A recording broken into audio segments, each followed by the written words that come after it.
स्वागत है आपका अपने YouTube चैनल द ज्ञान कुंभ में। और द ज्ञान कुंभ आपके लिए लाया है हिंदी वो है जिनमें वर्ण या अक्षर बार बार आए। जी हाँ, तो अब हम आइए शुरू करते हैं आज की कक्षा।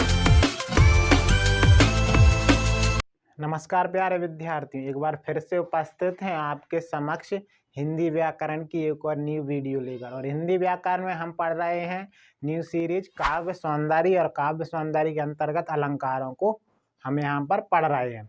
तो अलंकारों में अर्थालंकार के जो भेद हैं वो चल रहे हैं। तो अभी तक जो भी हमने अलंकार पढ़े उनके भेद पढ़े, उम्मीद है आप सबको वो समझ में आ रहे होंगे। तो उसी क्रम में आज हम अर्थालंकार का एक और भेद लेकर आए हैं जिसका नाम है अनन्वय अलंकार। जी हाँ, अलंकार का नाम है अनन्वय अलंकार। चलिए तो समझते हैं पहले उसका अर्थ। देखिए, अलंकार है अनन्वय। अनन्वय अलंकार का अर्थ होता है, इससे पहले हम दो शब्दों में तोड़ लेते हैं समझने के लिए। हमें पता है कि हर व्यंजन स्वर की सहायता से बोला जाता है। तो नाम है छोटा है तो अन प्लस अवहर अन्वय, अन्वय ये निकल के आया है। ठीक है, अन प्लस अन्वय, और ये कौन सी व्यंजन संधि हो गई। तो देखिए, अन का अर्थ है यहाँ निषेधवाचक है, निषेधवाचक। ठीक है, निषेधवाचक मना करना है इसमें। और अन्वय इसका अर्थ होता है संबंध,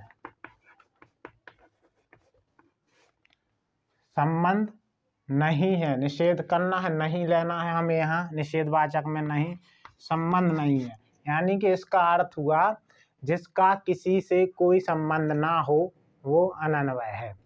अब यहाँ जिसका किसी के साथ संबंध ही नहीं है, भाई ऐसे कैसे हो सकता है। तो उसे जानने के लिए अब हम चलते हैं इनकी परिभाषा पर। तो अपने हाथों में पेन और कॉपी लेकर एकदम तैयार हो जाइए और प्रश्न लिखना शुरू कीजिए। तो प्रश्न है, अनन्वय अलंकार की परिभाषा को उदाहरण सहित लिखिए। तो उत्तर लिखें, जहाँ उपमेय का संबंध उपमान से ना हो, उपमेय का संबंध जो है उपमान से ना हो, वहाँ अनन्वय अलंकार है। माना जो कुछ भी है वो उपमेय है। उपमेय तो समझ रहे हैं ना आप सब, जिसकी तुलना की जा रही, उपमान जिस वस्तु से की जा रही हो, ठीक है, वो होता है। तो उपमेय का संबंध उपमान से नहीं है, बल्कि उपमेय उपमेय ही सब कुछ है, उपमान इसमें है ही नहीं। तो इसलिए इसका अर्थ आप समझ में आ गया है, जिसका संबंध उपमान से ना हो।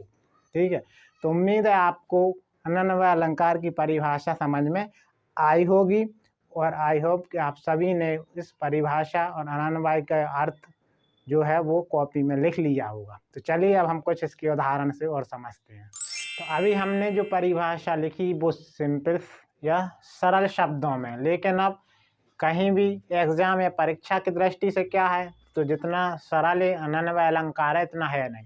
तो देखिए, परिभाषा को तोड़ मरोड़ के ऐसे भी पूछ सकते हैं कि जहाँ उपमेय की समता में कोई उपमान ना हो तो कौन सा अलंकार है। उपमेय की समता, तुलना, समानता में कोई उपमान ना हो तो वहाँ अनन्वय अलंकार होता है। और एक ऐसी भी हो सकती है कि जहाँ उपमेय को ही उपमान मान लिया जाए, माना उसमें उपमान चूंकि है ही नहीं तो उपमेय को ही उपमान मान लेंगे, तो वहाँ भी अनन्वय अलंकार होता है। तो हम आप सब ये सब नोट करते जाएं। ठीक है, अब हम कुछ उदाहरण समझते हैं। देखिए, बोर्ड पे आपको कुछ पंक्तियां लिखी हैं कविता की। नंद किशोर से सुंदर नंद किशोर।